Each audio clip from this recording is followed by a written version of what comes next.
Master Kingdom here, welcoming Korpiklaani to Toronto and Paganfest tour stopping here in Toronto at the Opera House. I believe this is the 7th night of the tour. Yeah, it is. Yes. So we welcome you guys, and I'll try that again. Meet the kuulo, right? Meet the kuulo. Kiitos. Ihan hyvää kuulua. Anyway, so maybe you can tell us a little bit about what's happened up to this point, how you're feeling about the tour.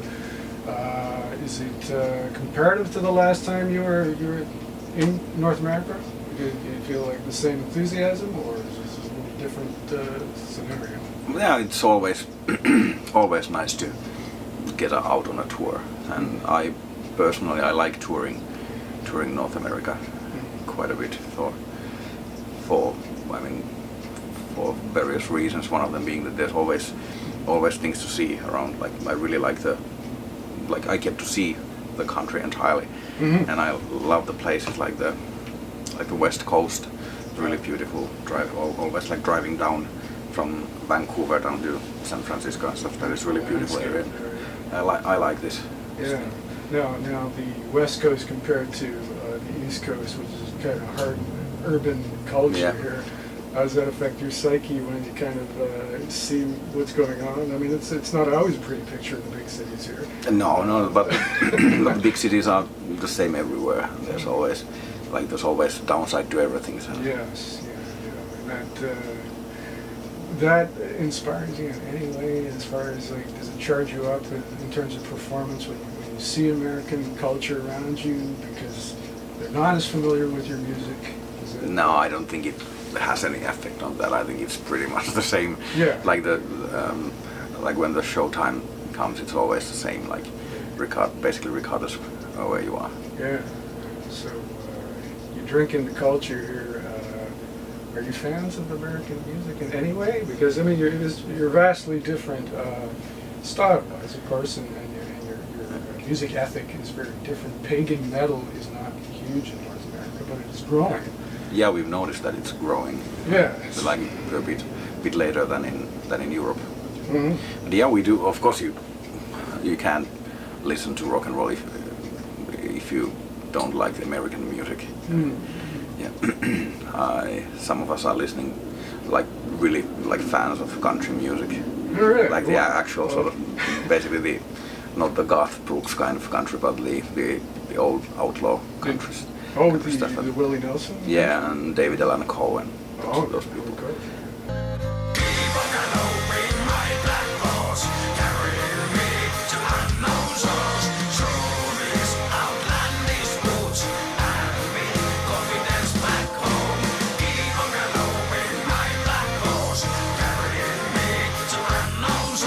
And great songwriters. Yeah. And also like Lynyrd Skynyrd is a really important band. Yeah, they are, still are, actually here. There's still a rabid fan base for them in the South. And ZZ Top, of course. Sorry? ZZ Top. Oh, ZZ Top, yeah, okay. And also if we count in, of course, your local band that I'm a big fan of. Which local band is that? Rush. Oh. If we count that as an American band. You inspired by Geddy's playing at all? You are a bassist, so... I admire his playing, but I think he's in a different league of players than what I am. Mm-hmm. Well, that prog element probably. Yeah. No. Actually, I when I was starting to play, I was listening to different players, and I actually started to listen Rush a bit later. So that didn't. I had already developed all my own problems with my playing by that time. Yeah, it's hard to kind of just change his style at a certain point. Yeah. Well, he has his own thing going, right?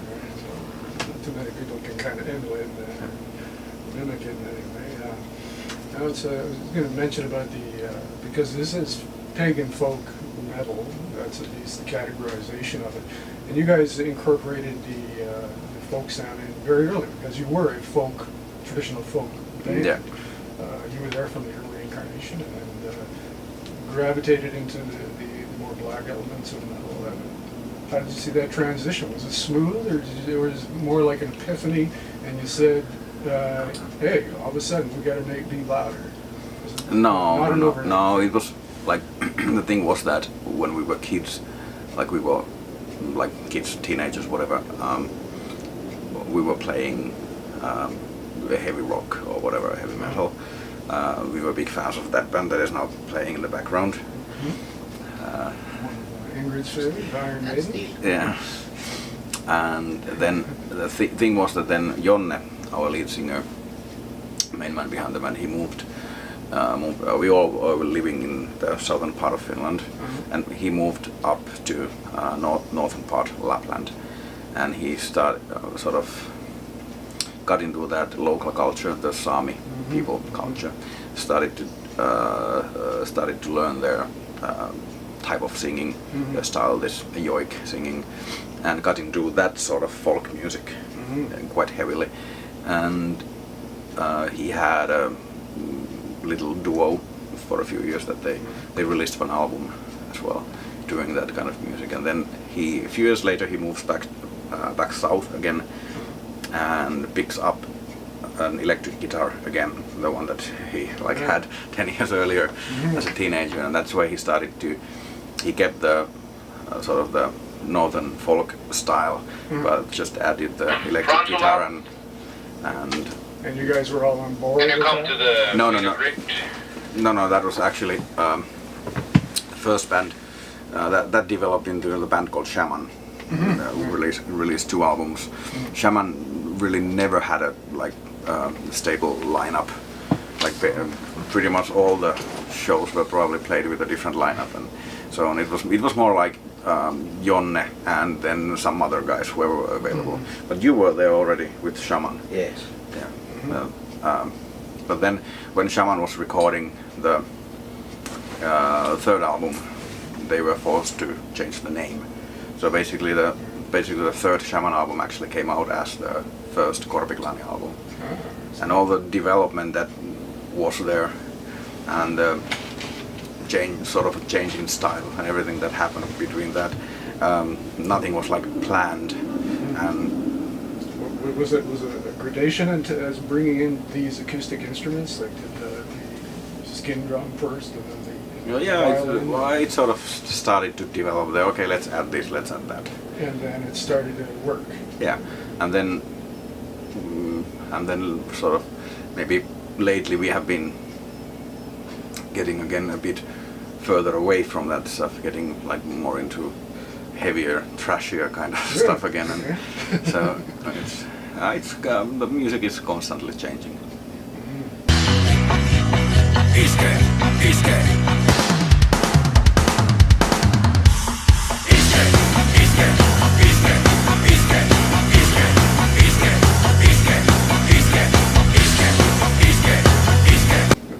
It's a pretty stable lineup right now. I guess in the early days it was. Yeah, we had since the third album we had the same lineup for several years. Now we have changed the violinist and the accordion player during the last 2 years or so. Is the epic poetry, or I guess it's the Eddic poetry, is that still a heavy part of the writing, the historic traditional poetry of Finland? Yes, that is still quite prominent in the lyrics. That wouldn't change in the future. That's that's your foundation. Yeah, that's one of the main points, I think, that the rhythm that is already in that poetry is really important. And your stage show is known for a lot of Angie. Of course, everybody's familiar with that, I guess, who's a fan. Is that still a big charge for you guys? Is that really, aside from recording and the thrills of recording? There's no such thing as the thrill of recording.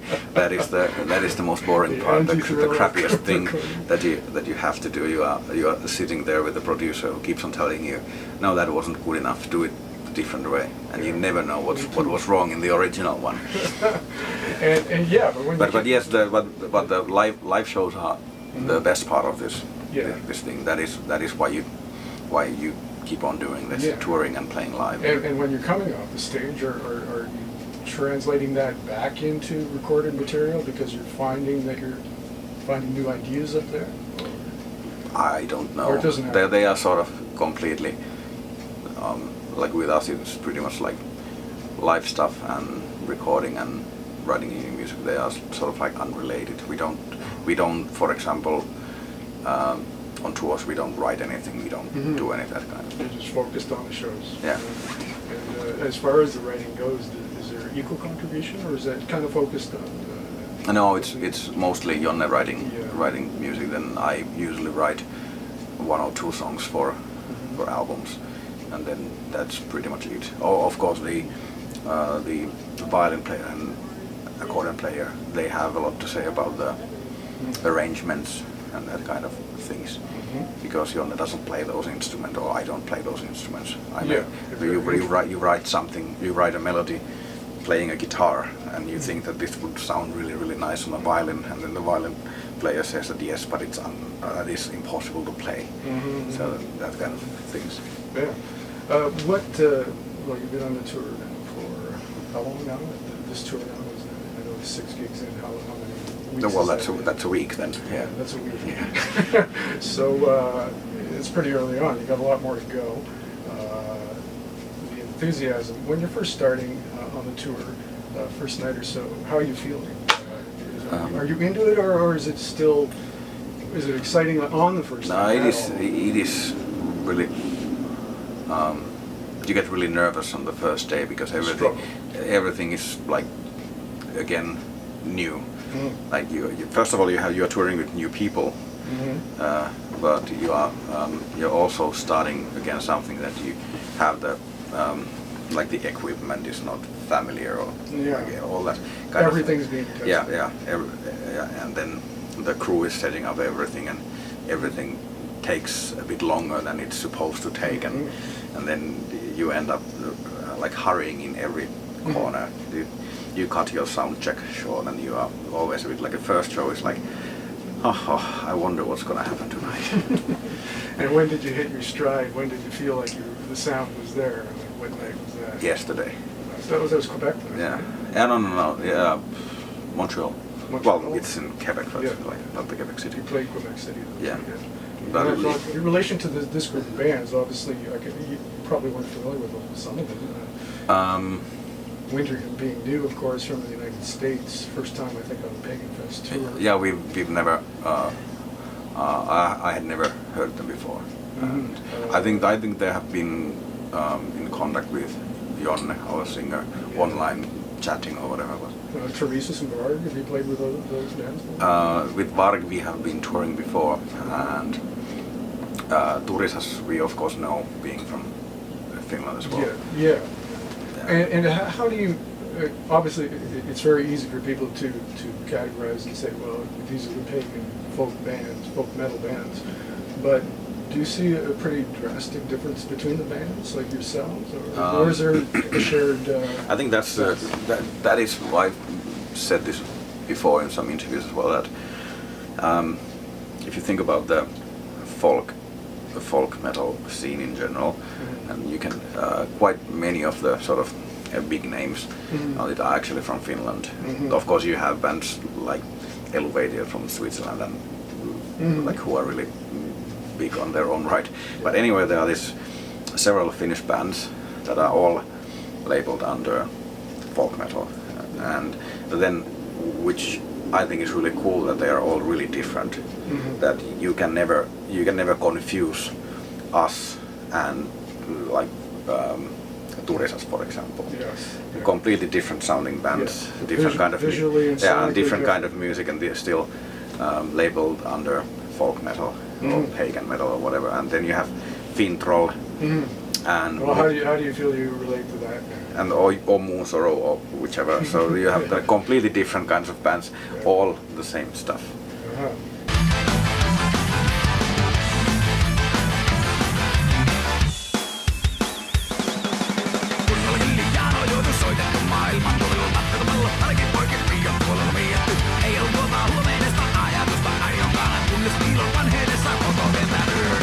Do you find inspiration from other folk metal bands, or do you try not to pay too much attention to it? It's really hard to pay no attention to because you always you tour with them and you play festivals with them, but and whatever you hear, everything sort of affects you anyway. I mean, you hear stuff and it gets stuck in the back of your head, and maybe you do something that is see stage elements that they might be using. Yeah. But of course, you guys being the biggest and very well known in Europe and here, do you feel like it's a bit of a barrier, a wall between you and the other bands as far as the, I guess, the camaraderie? Or? No. Like we have toured a lot with, for example, Moonsaro, brilliant people. We haven't toured with Fintroll, we haven't toured with Turisas before. We know the guys, of course, and everybody is in like, there's like good relationship between people, but still it's really, when you don't know people that well, it's really hard to think like or feel what they think about you or whatever. But I don't think there's any like division between the bands or anything, because it's not like we always think of it this way, that whatever success anyone has or gets, it's good for them. We have to be happy for them because it doesn't take anything away from us. Yeah, exactly. Yeah, it's not a competition. No. That's the important thing about metal. People sometimes forget that there's no competition. It's a brotherhood. It's a big community. And I think that's all equally strong in Finland too. The whole idea that people who are into metal are pretty connected. Yeah. And it is when you do this thing so long as we have now done already, like you get to at the festivals and on the tours, you meet people. You meet like hundreds of musicians, and quite many of them actually you keep in touch somehow. Later you keep on bumping into them every now and then, and it sort of, even if you don't even have to try, but you end up creating sort of this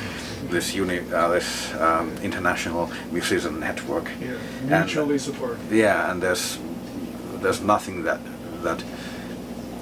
there's always someone who is able to help you some way. There's always someone who's been in the same situation with a label or management or whatever. There's nothing stays as a secret. Like, I'm sure. Yeah. You're feeling stronger, no more feeling bad. Your eyes are shining, you are the real man. Wash away your tears, remove your fears. Everyone is gorgeous, yeah, what God? And that brings another question about the success level, of course, that you guys reach. That not every band gets to reach in the middle. Of course, it's pretty rare. You have a big following. There's financial rewards with that, but there's also celebrity rewards with that in your own country and here too. How do you enjoy it? Is it something you actually, anybody in the band really aspired to have that popularity, or is it just you were loving and doing what you were doing and it just happened that now you're a lot of recognition? I don't think any one of us considers himself as a celebrity. Strange. Yeah, it's word. a bad choice. Strange concept. I'm familiar with a lot of people, so. Yeah, I still feel it is still, for example, in Finland, it's really rare that people stop you on the street and ask for an autograph. It's really strange. Well, that probably does happen here because there's an exotic element to being here. Yeah, it does happen, but it's still sort of because we don't really consider ourselves that much of anything. Like, so we're just this same guys from Finland doing nothing special, and then you have people. Then you have people. How many minutes? Just start. Oh, wrap it up. Okay. Well, one last question. Just to when was your transition point into metal in your own life? When did you feel like you were growing up at a certain point that you felt that the heavy sound was really where you wanted to be personally, not just as band, but you. Was there any watershed moment that? Yeah, it is quite easy. It was 1984. The first Wasp album. Oh. Yeah, that was really important Black in a young boy's life. It was as you heard it, and you said that was. Yeah. This is it for me. I think I still have the cassette somewhere that I got them from. Well, I think that's enough, and we're going to wrap it up. Smellmaster Kingdom, thanking Korpiklaani for Johansson, joining us. sä kävelit just niinku tähän kameraan eteen. And they're busy, and they have to get to the show, well, or at least relax before the show. And wish them the best, and we'll see you next time.